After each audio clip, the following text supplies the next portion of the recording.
এমন একটা ম্যাচ হেরে যাওয়া বাংলাদেশ ক্রিকেট ভক্তদের জন্য সত্যি কষ্টকর, লজ্জাজনক।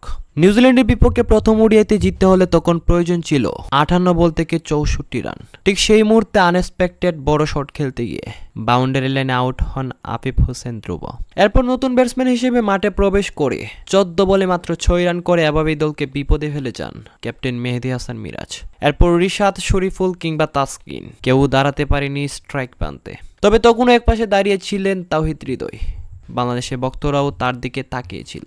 তবে শেষ পর্যন্ত ব্যক্তিগত 55 রানের হৃদয় বাউন্ডারি লাইনে আউট হন ক্যাচ দিয়ে, যার ফলে বাংলাদেশ অল আউট হয় 221 রানে, যেখানে 26 রানের জয় পায় নিউজিল্যান্ড। এর আগে নিউজিল্যান্ডে দেওয়া 248 রানের লক্ষ্য তারা করতে নেমে শুরুতেই আউট হয়েছিলেন তানজিদ তামিম এবং গোল্ডেন ডাকে নাজমুল হোসেন শান্ত। তবে শেষ পর্যন্ত ব্যাটারদের ব্যর্থতায় বাংলাদেশকে হারতে হলো প্রথম ওডিআইতে। তাই তো এদিন একের পর এক উইকেট নিয়ে বাংলাদেশি ক্রিকেটারদের যেন নাগিন সেলিব্রেশন দেখাচ্ছিলেন নিউজিল্যান্ড পেসার টিকনার।